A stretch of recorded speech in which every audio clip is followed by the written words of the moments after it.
Welcome to the Reverse Mullet Healthcare Podcast. I am Ellen Brown with my special co-host, Erin Martin. And we are here. We get to talk about food. And we're super excited. Actually, Justin's walking in. So come on in, Justin. But anyways, so super excited because we're here for a Live at Health edition. But on all seriousness, you're one of the guests I'm most excited to talk to because we are extraordinarily passionate about the need for food to be at the center of health, not just as medicine as a prescription, but at the core of how we move away from sick care as our only option to something where we have health care.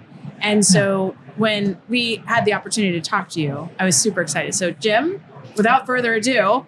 I am Jim Jones. I'm the Deputy Commissioner for Human Foods at the Food and Drug Administration.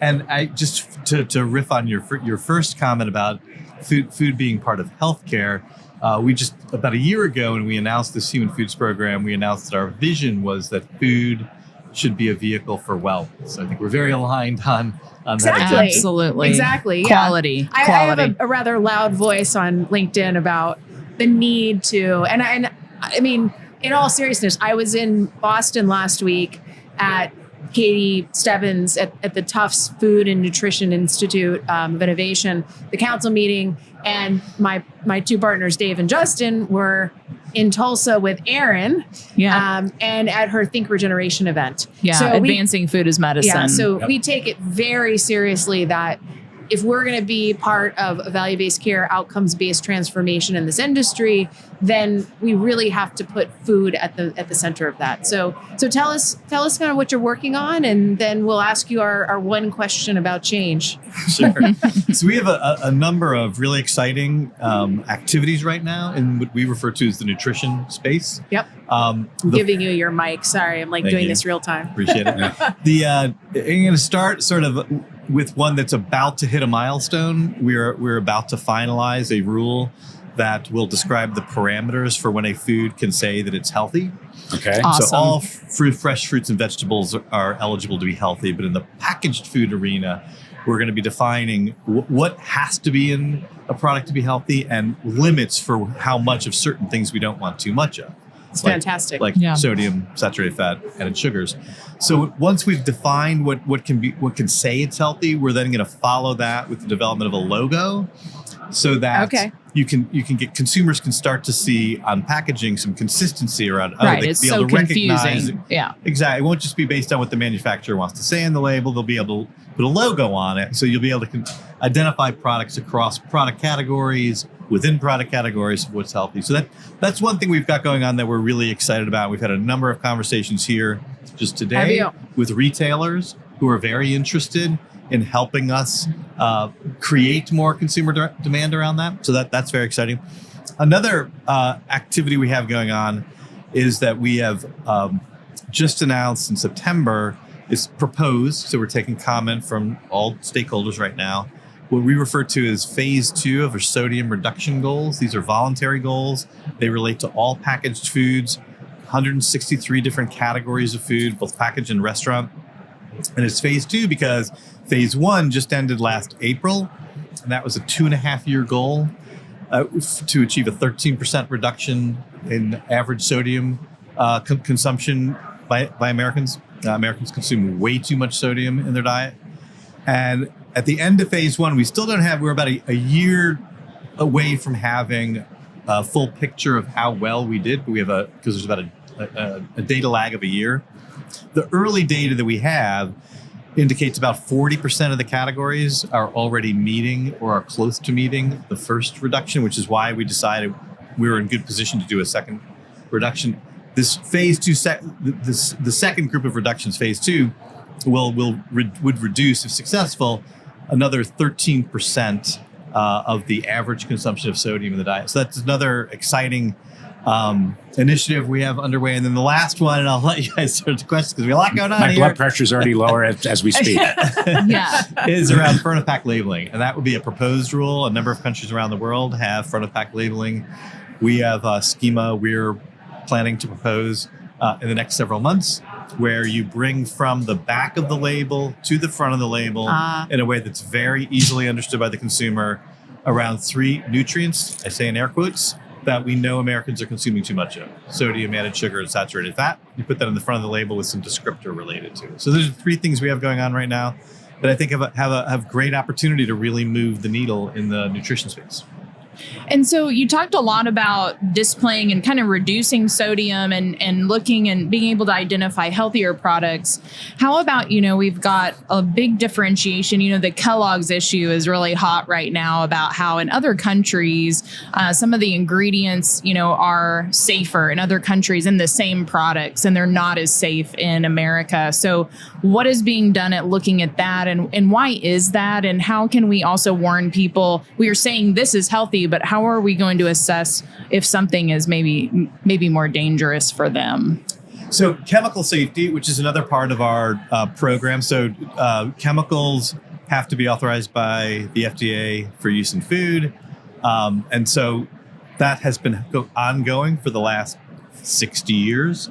Historically, FDA has not looked at its initial authorization, except for in what I would describe as an ad hoc way. Every once in a while, a chemical gets so much attention in the media that FDA will go and take a look at it. We are working right now to stand up a systematic post-market process where we are routinely identifying chemicals that we think warrant a reevaluation. Something has happened since the original authorization, like new data has been generated. We know more about a chemical than we did than the original authorization that would lead us to reevaluate it.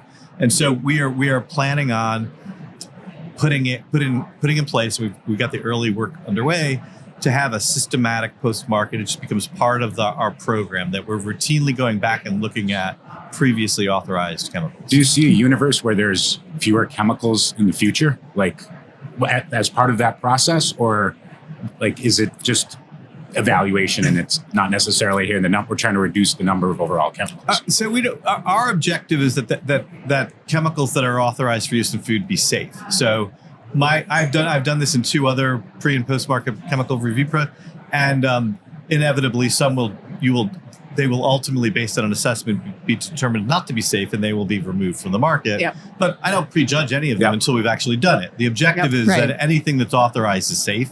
Something's not safe after an assessment, you take action to make sure it's either removed from the market or used in a way that is safe. So I'm gonna flip it more into an opportunity perspective and say, so I'm involved in another podcast. Somehow I went from never in my life having any desire to be part of a podcast to now be part of 2 of them, but it's the Food is Health Revolution. And we had Eric Smith from Audacious on, and his whole objective is to create a system to be able to categorize and measure nutritional density.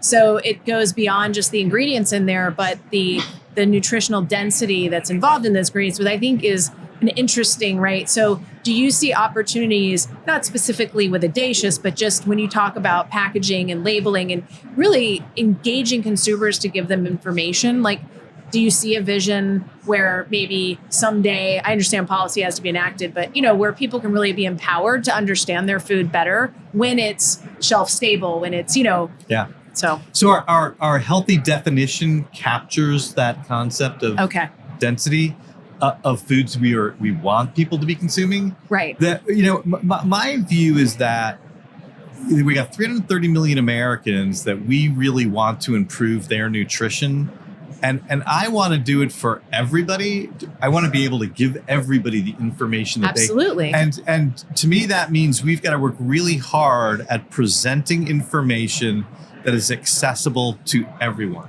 Right, you should not have to be studying this at all. You shouldn't have to spend a minute of your time studying this question. It should just be obvious. And so we in our work on front of pack labeling, we surveyed 9,000 people in this country, and we oversampled people who are known to be not have the same level of nutrition literacy. So rural Americans, poorer Americans, and because we want whatever label we come up with to be understood by everybody. Universally. Universally. Cross socioeconomic. So you don't have to do a ton of education. You see it, you know what we're trying to say. Exactly. And so I think the healthy symbol is similarly.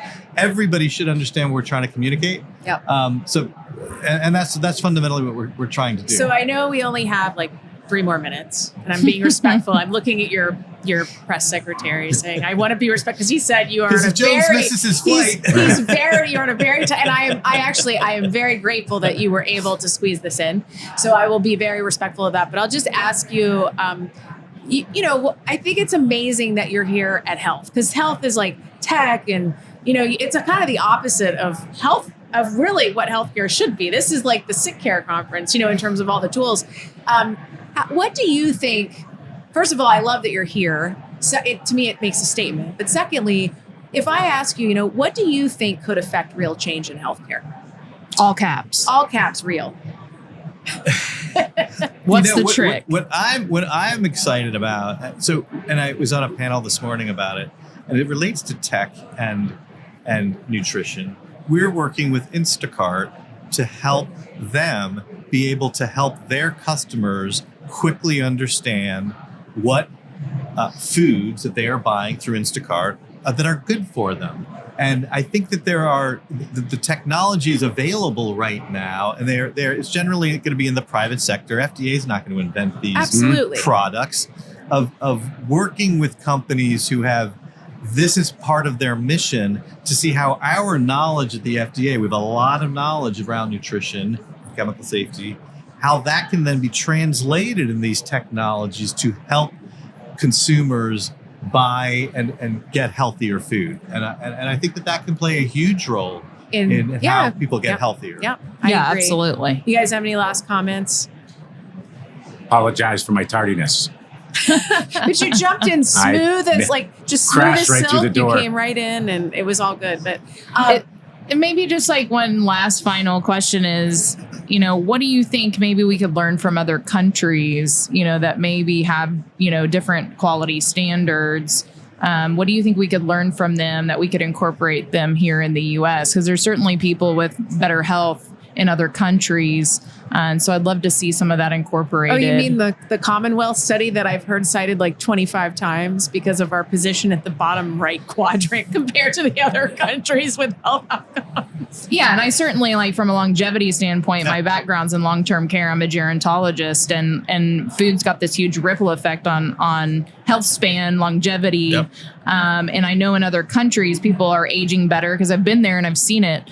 Just wanting to understand maybe how we could incorporate some of those values here in the U.S. Well, 2 of the initiatives I described, front of pack labeling and voluntary sodium reduction goals, are things that we've learned from other countries' success. Both of them came from other countries having done such, and basically that's where the ideas came from. Well, that's good to know. That's awesome. So I hope we can have you for a full episode, and so we're not like speed dating, but we really appreciate you making the time on the way to the airport. So thank you.